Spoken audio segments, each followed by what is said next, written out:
and that we know that where we're going, that's what I do.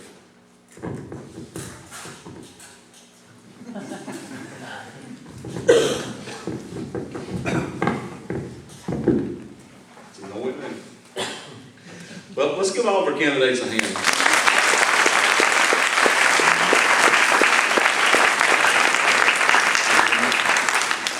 I tell you, we've got just a little bit of time, so I tell you what, we'll take a few questions from the floor. Again, address your question to a specific candidate. Please keep it pertinent. We want an informative debate. We're not here to stir up hate and discontent. All of our candidates, and we talked about this earlier, profess to believe in Jesus Christ. I feel like most people here do. The Bible says that all things will be done decently and in order. It also says God is not the author of confusion. We don't want that here tonight. We want clarification. So with that in mind, I'll recognize this young lady right over here. My question is for Mr. Owens, since you are a current commissioner. I come before you whenever we had the problem with the grant that had to be sent back to the sports complex. I noticed there's a lot of children out here. There's a lot of parents.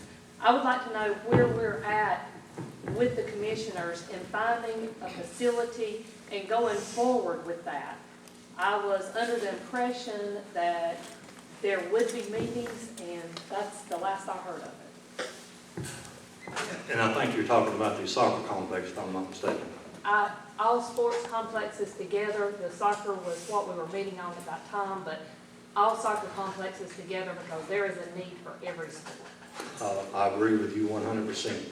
That was one of my goals to get accomplished, but I couldn't get it enough support from the other county commissioners to do that. I've got my goal list right here, and it's still on, but the board would not put it to our higher priority list this year. It was one of my priorities to move forward with an athletic soccer complex for the kids here in the county. Yes.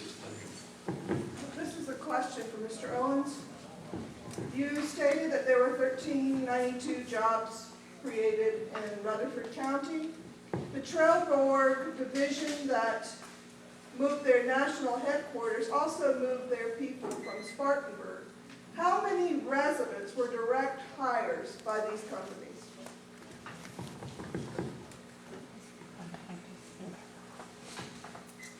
I don't know the exact number on Trelleborg.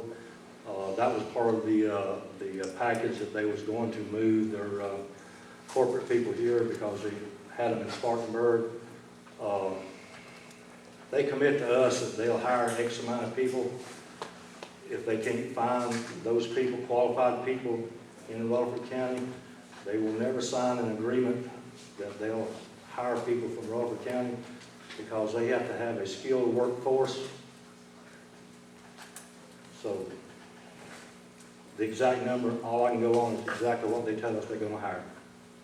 We insist that they hire from Rutherford County first and foremost, but we have to know that if there's no qualified employees, then they're going to go outside the county. But so far, I don't know that many it has.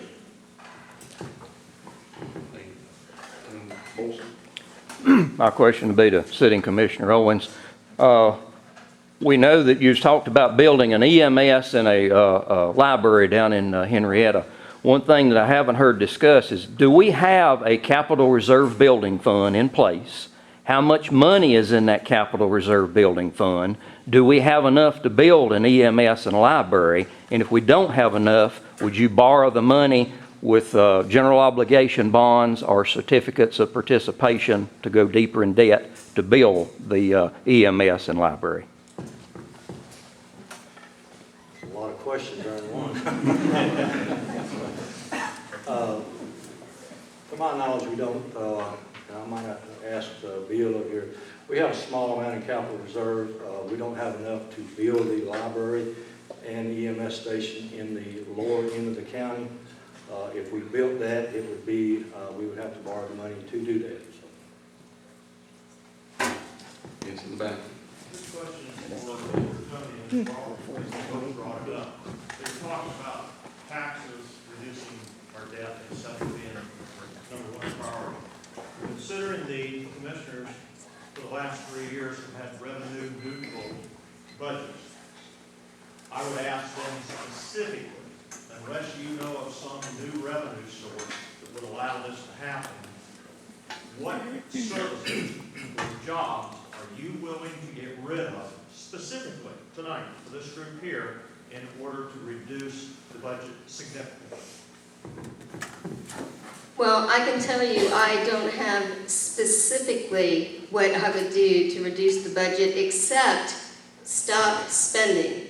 There's things on the table right now that are going to cost a lot of money, one being the EMS library, the other being the Ruth School, the bigger staff house.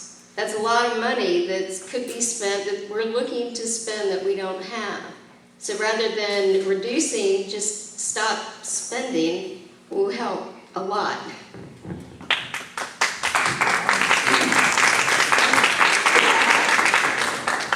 And I agree with her on the stop spending. That would be a big start. But also to take the budget and go through it and see where we increase from the years past and cut those budgetary items. It's probably not going to be any jobs. I couldn't say that for sure. But if you can cut the waste out of the budget, we should be able to reduce taxes.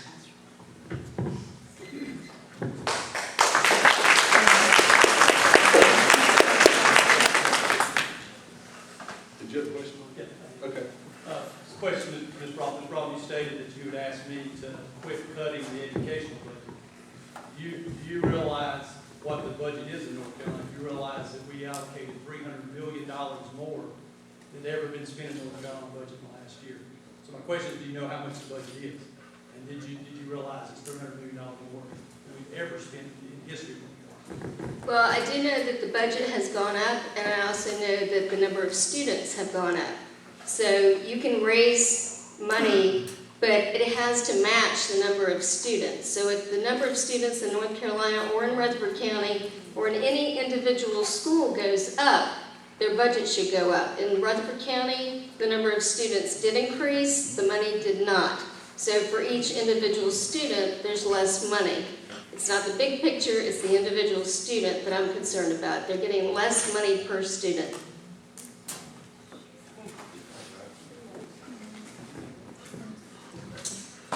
Very good.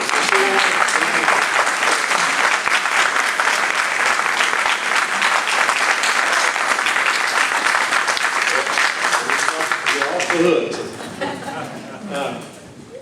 Appreciate everybody coming out tonight. Appreciate you taking